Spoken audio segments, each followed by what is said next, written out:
अभी हमको 4 दा सिंगे तो वो इधर किधर थोड़ा लगा अमुक क्लास सब कैसे मैम समाने क्लास 11 लेता ना अभी से 4 तो मैम दाजेंस उन्होंने से को दाजेंस नाइबिर मो लाए इंस्पेक्टर तैयार नाइबिर मो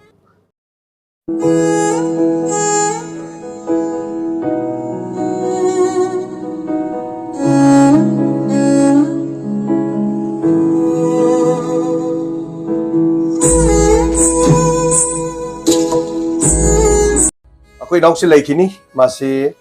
थामुक लेकिने पाव में ताजरे तो मिना आई कोई अरुण बकोई पावी ना हरक करेगी ये बकोई ngam कोई सेल पाई भी नत्ते बट अदुबो अभी जिसे मोई ले काय दिखाया लुपा लिसिंग मंगा याना न पिरखिबने कादे अपन मसेन दा अदु तौरे अदि बामोन हिंदू मैतै अदु कोई मधु करीमता तौसन बिरकोनो अदु ngangnei बे मी सिंगो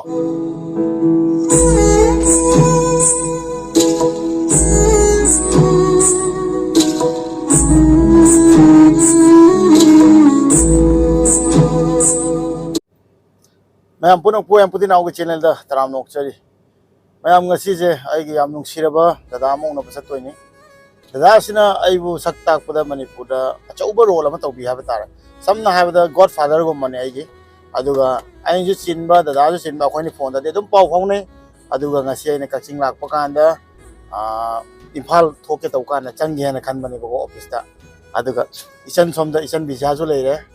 aduga sam maning da ima su leire इचन बिजा की जो मोगी थबक ले है बको लीला के बा अदुगा आई जो तंजा सारबा अदो हाई मिसेस सी ममिंग दा जेम्स ते म्याम ने न खंगना बने डायमंड टीवी दा उबीबा डायमंड टीवी के ओनर अदुगा दा जेम्स सोय ने नुसी जे गेगिन हाबदा ममांग लाकपदा आइगोंदा सपोर्ट उबीतुना आइ दा जेम्स कदि आइगदि हाना दि खंगना देदना को आइ कमाइना दा जेम्स के चैनल जे फंगनी हाइबा कान आइ मागा उनाबसे असिकी तंजा जे खोगी नुसीरबा आइगी ब्रदर टॉम हाइना पिचुम थोंगदगी महागना सपोर्ट तौबीदुना अदुगा अखोइगी नंबोलदगी दादा लोकेंजिक सपम यामबाइना याम नुसिरबा महाका मोय म्यामना अदुगा नाउचा नुसिरबा मरुप मखोय म्यामना तौरगा अरेंज तौरगा पाउसे फाउनारगा आइओना थेंगहान बिगिबनि हाइबा तारे अदुना मखोय गो यदि क्रेडिट पिनिंगी अदुगा लोइनाना अदु मतुगना दा जेम्स ना आइगी होनबसे मसिदैजिगा उरगा आइना गारिगा थरो लाकदो उबा अदुगा आइगी हाइदि गिव अप पीदना के आइना ममांग थाबदो अदुदा दा जेम्स ना नुसिदना आइ मथक वीडियो मचा मा सेबिगिबा अदुगा वीडियो दुना म्यामना वायरल ओइबदैगी आइओंदा हेना सक खंबिगिबनि अदुगा इ सब्सक्राइबर सु याम लिकदा लेरमदगी म्यामना नुसिबिदुना सब्सक्राइबर सु यावगिबनि मदुना होल क्रेडिट गोस टू दा James thank you so much दा जेम्स आइबो दुमाइना नुसिबिदुना आइ मथक वीडियो मदवाइ सेबिरगा म्यामना सक खगन बिबि तौतना अदुदि म्याम दा जेम्स उनावर सेको दा जेम्स नाइबिरमो लाए इंस्पेक्टर तयाय नाइबिरमो कचिंग दगी थोकपा होरे मैम उसे आई ने ड्राइविंग तो हुई अदुगा समायना क्लास से नमगा यार जो समाय से लिया बता रहे अदु हमको 4 दा सिंगे तो वो इधर किधर थोकपा लगा अमुक क्लास सब कैसे मैम समायना क्लास 11 लेता ना अदुगा से 4 सी मोंग ने थोका है मैम अदुना अतोपसु कार ड्राइव तो हन्निंगी है बता रहे अदुगा पुंसीगी नुंगाइबा महाव लेबा पुंसी जे मसिगी फ्लेवर जे पिहन्निंगी है बता रहे आइदि अखोइसु नुंगाइना थौरगा लोइनमक तौबा याय बता से अदुदि मैम डायमंड टीवी योरगो ना अपसरागे ओके बिजिया जान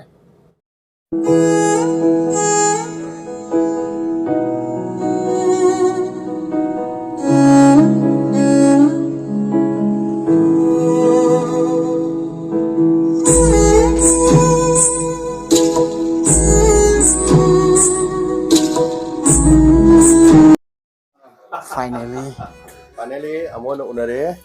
siraba ai now. Thank you so much. Thank you so much. Yam special oina. I'm the growth on give do. Sana plau focus bibi gi mane na ngasi da James unabala ko se. Yam se am si ja bai ta. Okay. Adana ina ngasi kaching haidra poda. Okay. Thaiga poda. La ko desu. La ko desu ai na jo busy. Sana jo busy to phone da phone ra ina ngasi Heikrujam ko sa kya sa ko ni ba. Ahan ba Manipur la kan da aiga unaraga de my channel si mi lising ani muk leram ba tare ade khoi mayam changsan dana ma gi video om semaga torbu degi matang sibi mayam tholo degi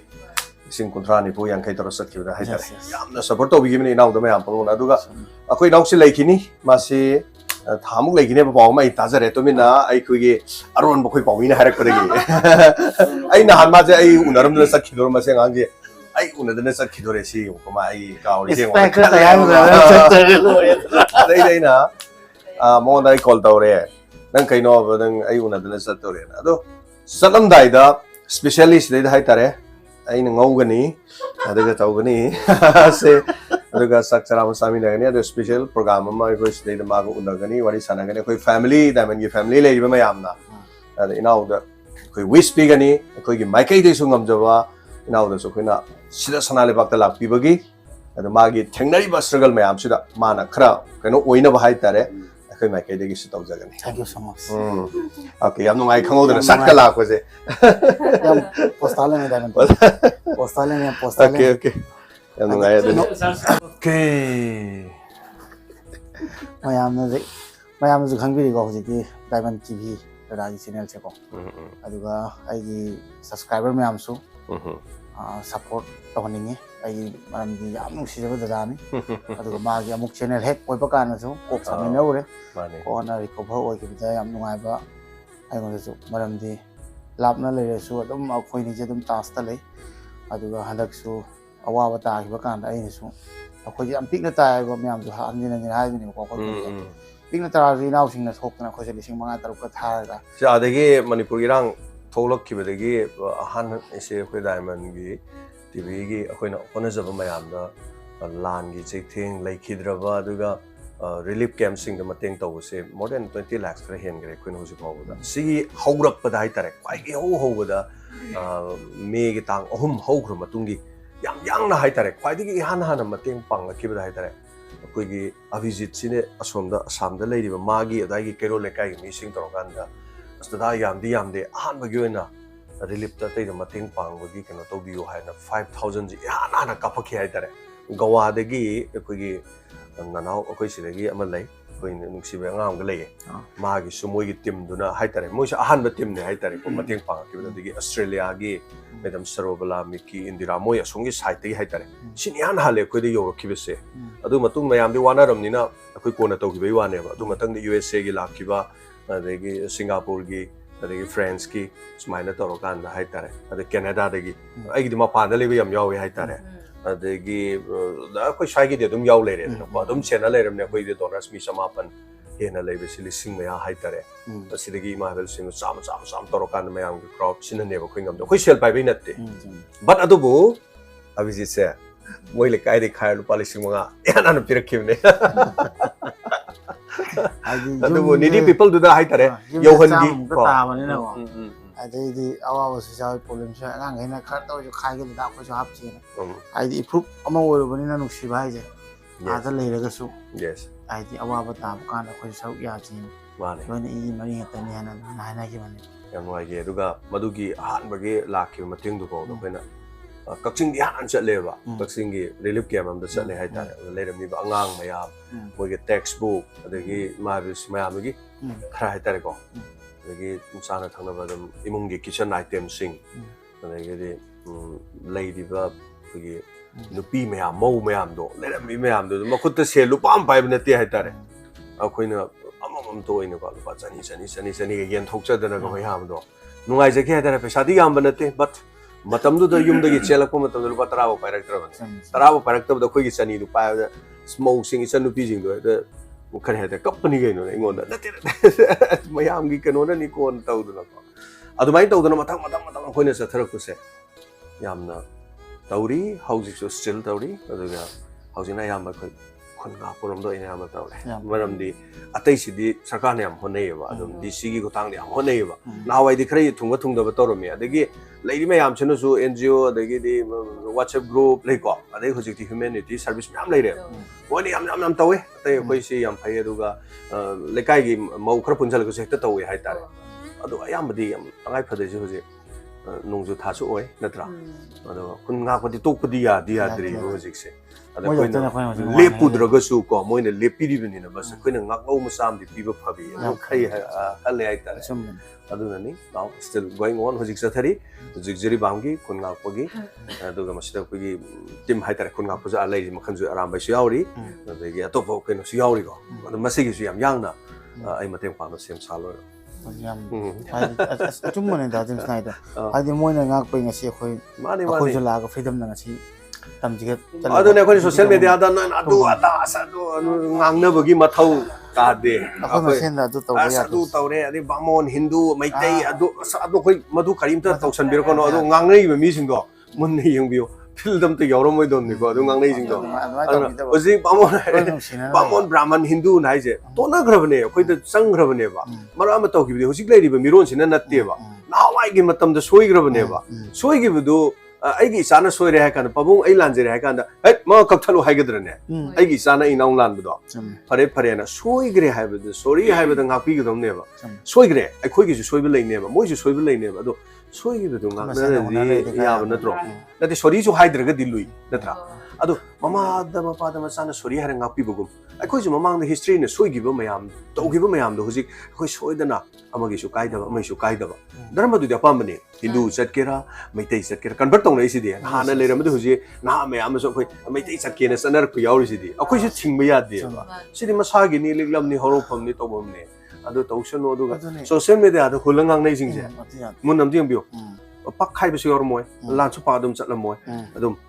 kare hatar le pung da du mero sa bu bi ya ro ba da khoi di sunta ta janing de adu na khoi di tawbirip sing do phagera pharora moi do akhoi gi they are all heroes of our country akhoi gi state gi gi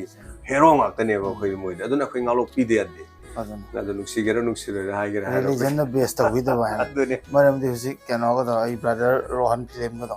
ma su keno ni christian changi ni dharma de aduga ma ta wi si me am mai ma lai ba ki aduna mi gi khwai maru bi nature aduga humanity ji ni aduna madu ga best yam to with the ba ma ne ni na ba ko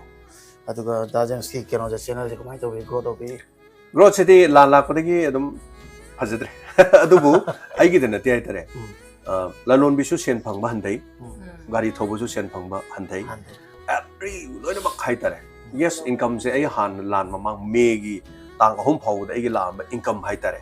ai la ba income se gi saru ahum thokui ama khaktan hu lais ani di hu ji ngam dri ba adu yam sang na internet thingure ko internet si ju thingre internet sina koina khalluri na internet se de koi kaina gani gunna rakani soina rakani sibe henga kani na khallu ba adu yam sing har madi internet ti thingam da bani na phai maram di hojik sungai ren uli si di loi uli da na wai mayam do uthore ba thingam da internet si dakna thingda hojik ti IT kai matam ni no ko bank oirasu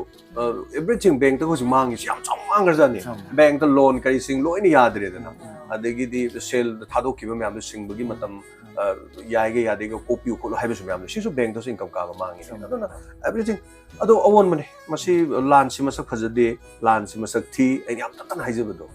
lan gi chei theng ne si du loin phang ne ba adubu hona ba di lep te ya de si lep ya da bani ne ba adum continue tawri adum 24 hours ado tonga channel sing da tare hujik di icecom de yaure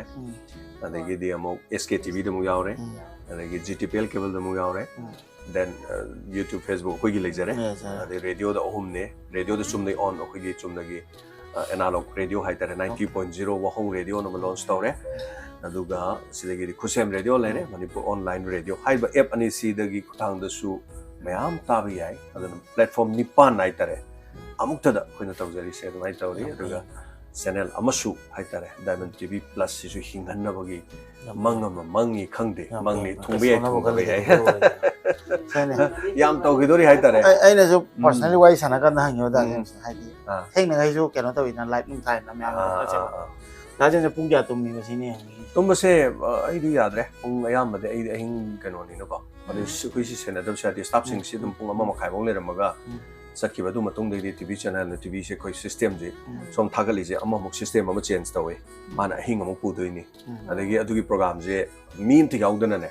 mai mu kre mai auto backup adum lai doi ni adu program se mai pung du gi program je adum tha doi ni ba adum continue program se taw doi ni ꯁꯤ ꯄ꯭ꯔꯣꯒ꯭ꯔꯥꯝꯁꯦ ꯗꯛ ꯂꯣꯏꯔꯀꯥꯟꯗꯨꯗ ꯁꯤ ꯃꯅꯥꯛꯁꯤꯗꯅꯦ ꯅꯪ ꯂꯩ ꯅꯪ ꯍꯧꯖꯤꯛ ꯆꯪꯕꯒꯤ ꯀꯥꯗꯣ ꯁꯤ ꯑꯗꯨꯝ ꯊꯥꯔ ꯑꯗꯨꯝ ꯇꯨꯝꯕ ꯂꯩꯕꯅꯦꯕ ꯁꯤꯅꯦ ꯃꯌꯥꯝ ꯍꯥꯏꯗꯤ ꯑꯗꯨꯒ ꯗꯤꯞꯂꯤ ꯆꯪꯗꯦꯕ ꯑꯩꯈꯣꯏꯅꯀꯣ Yes, yes, ꯃꯊꯛꯇꯒꯤ yes. ꯖꯁ ꯑꯩꯈꯣꯏ ꯃꯊꯛꯀꯤ ꯐꯖꯕꯗꯨꯗ ꯎꯕꯅꯦꯕ ꯃꯥꯅꯦ. ꯔꯥꯖꯦꯟꯁꯅ ꯍꯣꯠꯅꯕ ꯃꯅꯨꯡꯗ ꯃꯌꯥꯝ ꯍꯣꯠꯅꯔꯤꯕ. ꯃꯅꯨꯡꯗ ꯃꯥ ꯇꯨꯝꯕ ꯐꯥꯎꯗ ꯑꯗꯨꯕꯨ ꯑꯩꯅ ꯍꯥꯏꯁꯦ ꯑꯥꯎ. ꯍꯦꯜꯊꯁꯤꯗꯤ ꯈ꯭ꯋꯥꯏ ꯃꯦꯟꯅꯤꯀꯣ ꯍꯦꯜꯊ ꯐꯗ꯭ꯔꯒꯗꯤ ꯃꯥ Health ꯀꯃꯥꯏꯅ ꯖꯣꯕ ꯃꯔꯨꯑꯣꯏꯕꯅꯤ, ꯇꯧꯒꯅꯤ ꯊꯕꯛ ꯆꯨꯝꯃꯤ. ꯇꯧꯒꯅꯤꯀꯣ ꯑꯗꯨꯅ ꯑꯩꯅ ꯏꯅꯥꯎ ꯑꯃ ꯑꯣꯏꯅ ꯌꯥꯝ ꯅꯨꯡꯁꯤꯅ ꯍꯥꯏꯁꯦ ꯇꯨꯝꯕꯁꯤꯗꯤ ꯈꯔ ꯌꯦꯡꯕꯤꯌꯨꯀꯣ Yes, ꯑꯗꯨꯅꯤ. ꯈꯤꯇꯪ ꯈꯤꯇꯪ ꯍꯛꯆꯥꯡꯕꯨꯗ ꯔꯦꯁ Yes, ꯄꯤꯕꯤꯌꯨ yes, ꯑꯗꯨꯒ yes. ꯃꯇꯝ ꯀꯨꯏꯅ ꯃꯌꯥꯝꯒꯤ 8 hours ꯁꯦꯕꯥ ꯇꯨꯝꯗꯧꯅꯦ ꯑꯗꯣ ꯇꯧꯕ 8 hours ꯉꯝꯕꯤꯌꯨ ꯇꯨꯝꯕꯗꯤ ꯍꯥꯏꯇꯥꯔꯦ ꯉꯝꯗ꯭ꯔꯦ ꯑꯗꯨꯕꯨ ꯈꯤꯇꯪ ꯍꯥꯡꯉꯛꯄꯗꯀꯣ ꯈꯤꯇꯪ ꯍꯥꯡꯉꯛꯄꯗ ꯄꯨꯡꯈꯥꯏ ꯑꯃ ꯍꯥꯡꯉꯗꯤ ꯎꯏꯔꯒ ꯑꯗꯨꯝ ꯂꯩꯔꯝꯕꯁꯨ ꯌꯥꯎꯋꯦ ꯑꯗꯨꯃꯥꯏꯅ ꯃꯁꯥꯅꯀꯣ ꯑꯩꯅ ꯇꯨꯝꯃꯔꯣꯏꯅ ꯑꯩꯅ ꯑꯐꯥꯎ ꯁꯥꯅ ꯇꯨꯝꯗ꯭ꯔꯁꯨꯅꯦ ꯑꯥ ꯑꯩꯒꯤ ꯕꯣꯗꯤꯅ ꯌꯥꯔꯛꯇꯕ ꯌꯥꯎꯋꯦꯕ ꯌꯥꯔꯛꯇꯦꯕ ꯏꯊꯟꯗ ꯅꯨꯡꯊꯤꯟ ꯁꯨꯃꯥꯏꯅ ꯐꯝꯕꯗꯅꯦ ꯁꯨꯝ ꯐꯝꯕꯗ ꯗꯞ ꯎꯏꯔꯛꯄ ꯌꯥꯎꯋꯦ ꯎꯏꯔꯛꯏꯗꯣ ꯗꯤꯃꯥꯟꯅꯦꯕ ꯗꯤꯃꯥꯟꯅꯦꯕ ꯇꯨꯝꯃꯣꯅ ꯆꯨꯝꯃꯦ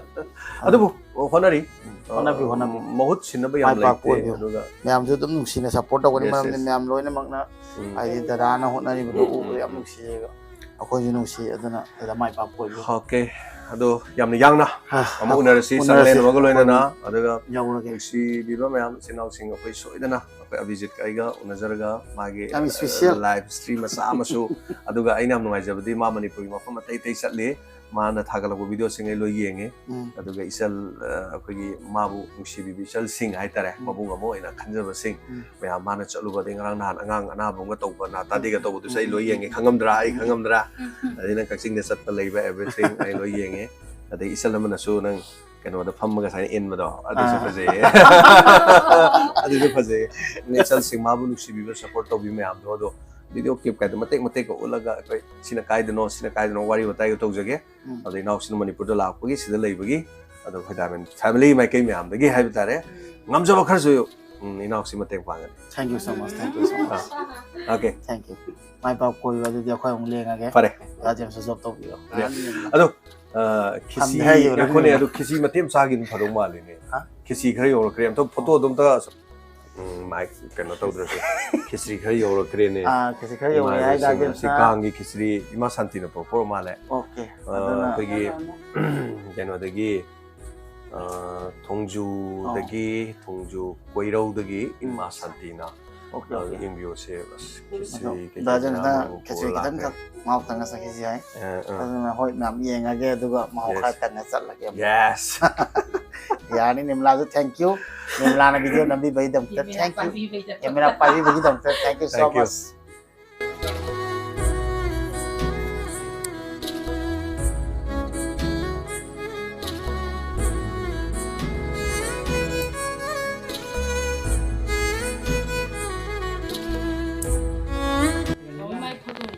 ꯃꯆ ꯑꯩꯈꯣꯏꯁꯦ ꯉꯁꯤ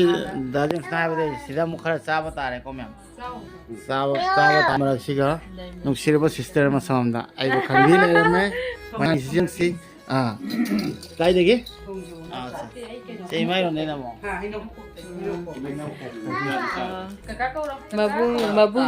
ꯃꯕꯨꯡ ꯈꯪꯕꯗꯒꯤ ꯁꯤꯁꯇꯔ ꯑꯃꯁꯨ ꯆꯪꯉꯛꯑꯦ ꯆꯥꯟꯅꯗꯣꯔꯦ ꯃꯌꯥꯝ ꯁꯣꯝꯗ ꯃꯌꯥꯝ ꯁꯔꯒꯤꯗ ꯀꯩꯅꯣ ꯇꯧꯕꯒꯤ ꯑꯉꯥꯡ ꯖꯨꯔꯥꯀꯣꯜ ꯑꯃꯒꯤ ꯆꯥꯛꯎꯝꯕ ꯑꯃꯒꯤꯗ ꯁꯥꯔ ꯍꯣꯏꯒꯤꯁꯨ ꯁꯥꯔ ꯖꯦꯝꯁꯀꯤꯗꯁꯨ ꯄꯨꯟꯅ ꯀꯩꯅꯣ ꯇꯧꯃꯤꯟꯅꯕꯅ ꯁꯤꯗ ꯊꯣꯡꯖꯨꯗꯒꯤ ꯑꯣꯏꯗꯣꯏꯅꯤ